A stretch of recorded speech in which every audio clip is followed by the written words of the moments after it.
What is up? How's everyone doing? I hope everyone's doing well. I'm having a great morning here, and I was just wanted to make a quick video here, just discussing my experience so far with my Ryzen 3000 chip and a nice set of Samsung B-Die RAM. So this kit here that I'm going to be reporting back on is the G-Skill Trident Z Neo. It's a 3600 megahertz kit at CL14. So it's a pretty expensive kit. It's nice. It runs really well. It looks really great. And let me just throw it out there for you. There you go. G-Skill always has nice packaging. You know, they package it really well, and then they've got a nice sticker in there also. So I'm always happy when I get the G-Skill packaging. And that little box shows up with my nice heavy high quality RAM.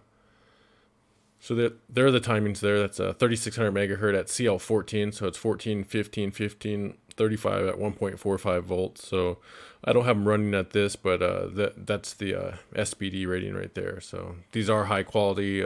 These are very expensive. They're close to $250 here in the U.S. With shipping and tax and all that put involved. So, but they're very nice. They look great and they perform really well. They might be my best set of B-Die so far. So this is probably G-Skill's at least one of their top two bins. The 38 CL14 is probably their top bin, and then this one's probably right up there, along with the 4000 CL17 bin. But these are really nice. I really like them. You can see that aluminum heat spreader. It's a brushed aluminum. It looks really great. It feels great. You pick it up, it's nice and dense. It's heavy. You can tell it's high quality. And then the PCB, I believe it's a 10-layer PCB, so the PCB is very thick. It's heavy. It's nice. I mean, they don't feel delicate, that's for sure. So those things are a beauty. The LEDs on them are really nice. The RGB is really nice. The lighting looks great. I really like the heat fins. Been super happy with them so far, and they look great.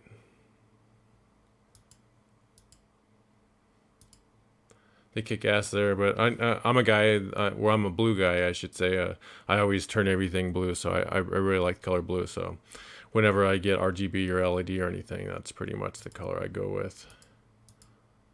You can see them, they look great, man. They look really, really nice. I really like these. But like I said, they're pretty expensive, so you know, these are for the enthusiast that wants to, you know, eke out every little performance edge that he possibly can out of his computer. And you know, these being able to run these at 3800 megahertz CL14, I've been really happy with. So I've been doing all my testing at 1.5 volts, so I don't push them too much further than that because you know, I'll run 1.5 volts with Samsung B-Die daily. So I've had no problem or issues so far, and I've had a bunch of kits. So there you go. It's a A2 layout. It's a single rank stick. And so you can see the ICs here, groups of 4, so that makes it a A2 layout, and then it's a single rank, meaning that these ICs here are only on one side of this PCB. So this is probably the best PCB layout here for overclocking. They look beaut. They're really nice. I really like them. They're just pretty dang costly. But here, let's move to a couple of my benchmarks that I was able to put up here. So I'm running my CPU. It's a 3800X CPU here. I think I got a really good CPU. It's got a really good memory controller, and that's why I actually chose a 3800X over the 3700X. Most of the YouTubers were saying that 3700X, you know, was the better value, and the 3800X didn't offer, you know, a large enough performance addition to warrant the additional cost. But what I was looking for, and the reason why I paid a little bit more, was just because I wanted to try to get the really superior UMC, and I think I got a really good one. So I've been able to run all my sticks at 3800 CL14, so 14, 14, 14, 2640, and these ones are TRFC 242. So far these are my lowest TRFC, and my latency is somewhere around 62 nanoseconds. So I'll show you some more numbers and everything, but you can see that there's my Cinebench R20 score right there, and that's at 44 gigahertz there, and on this run I was running it at 1.275 daily. I've been running it at 1.25 at 4.4 gigahertz. So I got a pretty good CPU here. I haven't pushed it past 4.5 gigahertz, but I've been able to run some Cinebench 20 at 1.3 volts, but it seems to be stable at 1.35 volts, and that's at 4.5 gigahertz. But there's my 4.4 there, and you can see my my SPD here for my G-Skill Trident Z Neos here, and then you can see my clock times here. So like I said, 14, 14, 14, 26, 40, and it's 242 TRFC, and I'm running at 1.5 volts. And you can see my CPU, my motherboard, the X470 Crosshair 7, and then this run here, this was Cinebench 20 also, and this was my highest score so far for 5426. That was at 4.4 gigahertz as well. And then there's my 4.5 gigahertz Cinebench 20 score there, and you can see them in my clocks. And I think I ran this at 1.35 volts, or yeah, I believe that's what this run was. You can see 5518 there. So you can see some of my times there from ADA, cache and memory benchmarks. There, that's at 4.5. So you can see my latency 62. My read and copy speeds, 4.5 gigahertz. And then here's one I ran here. This was a really good test here. So I was at 4.4 gigahertz, and you can see my numbers there. You can see my BIOS version.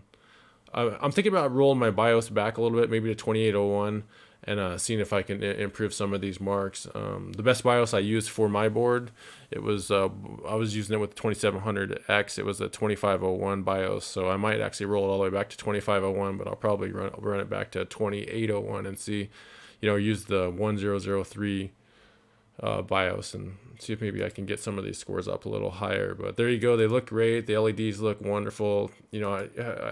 I really like these. I'll probably end up keeping them because they really are high performing. I was actually really impressed with how well they've performed. And you can see there, you can see my numbers there on the computer.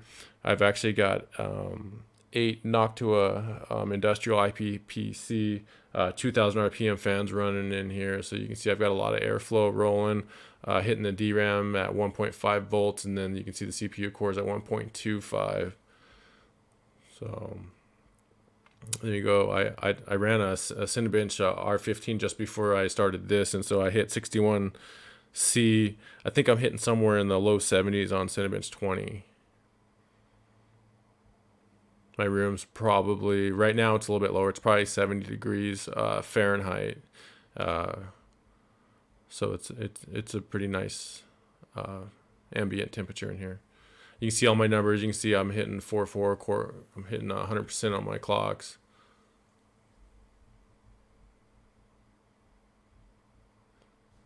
So there you go. These are really, really nice. I advise anyone that wants to spend a little bit of money on RAM. These are definitely high quality. They look great and they perform even better.